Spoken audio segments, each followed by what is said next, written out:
All right, today our objective is to fix the core support of the Bronco and get it on the Bronco because mine does have some rust. I have to cut those bolts loose. These better work. I paid almost $30 for these stupid ass Sawzall blades.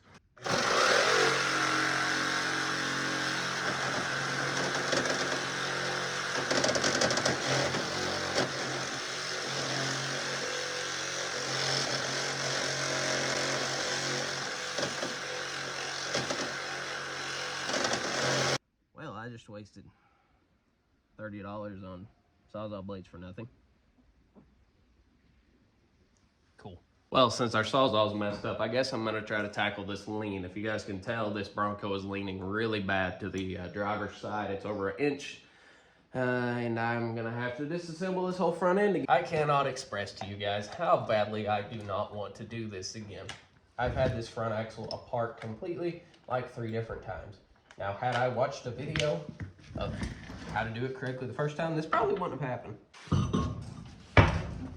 Oh, 1 tire.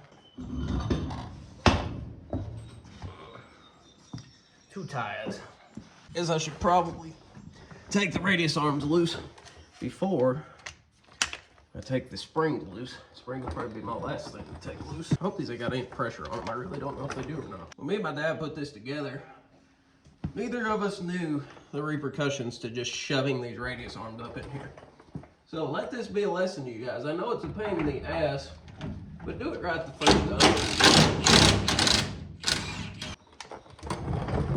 In a perfect world, the way you're supposed to do this is when those radius arms get attached to the axle, you lay the axle on level ground like this concrete and put it on jack stands and then set and tighten them up sequentially back and forth until they end up level. Both radius arms should be touching the concrete evenly, and then they'll be setting perfectly level. That way when you put this back in here, neither one of them sets off. Now me, being the idiot that I am, I've never done this. I did it on a dirt floor garage, and I just put them on there and tightened them with 2 Ooga Doogas of the impact and just moved on with my life. And then once we attached it to those springs, we just shoved these radius arms up in here as hard as we possibly could. And now you got 1 inch Bronco lean. So learn from my mistakes. All right, now I'm gonna take the suspension loose. That way that I can jack the axle up and then get the axle on the jack stand. Because unfortunately, we don't have any very small jack stands. These are the smallest ones we got. And I'd have to raise this thing a lot to get the axle under it. And then all that pressure is gonna be on the suspension, and then the spring will fly out and kill me. So we don't want that. Not yet. Maybe by the time I'm done dealing with this thing. All jokes, YouTube. All jokes, all jokes, all jokes. Bye-bye to the factory tie rod arm and drag link for now. We will have to use this to set up our new one from Tom's Off-Road, though. So I'm gonna keep this to the side. That way I can measure everything and try to work that out to what size it's supposed to be.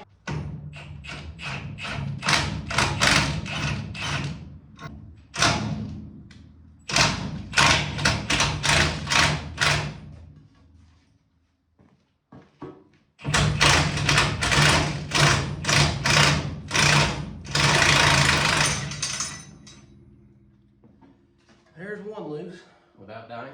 All right, now I'm gonna try to get the axle jacked up. I have to go up a little bit more. Whoops.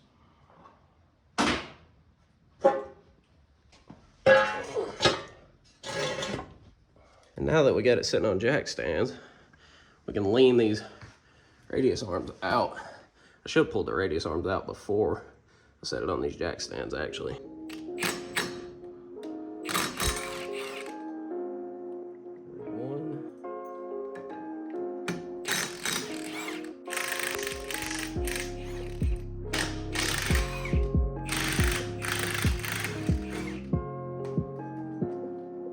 All right, now that I got this thing, radius arms detached and just floating here on the axles, I gotta go get some soapy water to put on those radius arm bushings. Luckily, there was a bottle of Windex already here. It says rear bottom right here. We're gonna put that towards the bottom of this one.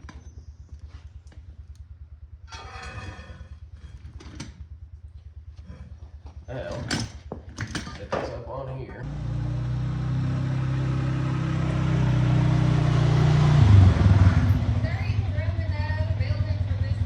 Nope, not a chance.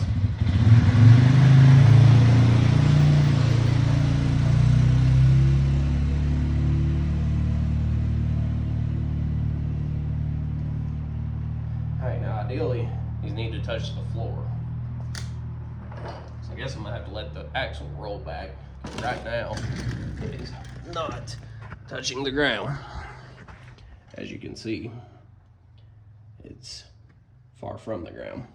This may not play in my favor considering my jack stands are too tall too. I know what I'm gonna do here is I'm just gonna take the impact and tighten it up to where it's touching together, top and bottom on both sides. But first, I'm gonna lean this axle down very carefully. That way that the radius arms are touching the floor on both sides. All right, they're both on the floor. Your objective is to keep, I'm sure everybody that is watching this knows this, your objective is to keep both of them touching the ground at all times. So, that's what I'm gonna try to do here. Hopefully it'll work out.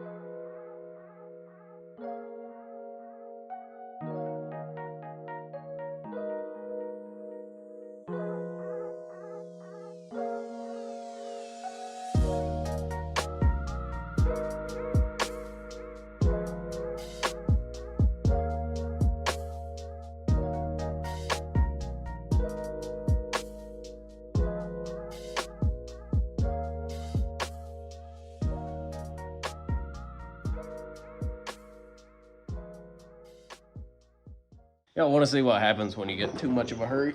Let me show you something. I'm rolling over a bolt. I was sitting here like, why in the world do these not work out correctly? Because if you see, that one's way off the ground and this one's on the ground. And I'm like, what did I do wrong? Because I've perfectly tightened these up and done everything like I should. You guys see the problem? I was sitting here staring at it and I was like, are you serious? You see what I did wrong? If you guys don't notice what I did wrong, there's the shock bracket, and it's supposed to be up there because I put this radius arm up on upside down. I broke my spring retainer bolt in the knuckle. Love it, dude. Oh. So yeah, I'm just about done for the day. My dad has a drill and tap set though, so when he gets home from work in an hour, we're probably gonna try to get this out. Once I get that out, I can throw the coil spring buckets back on, coil springs back on, and see if it sets level. And if it doesn't, this is the last video you're gonna see from me. I'm gonna just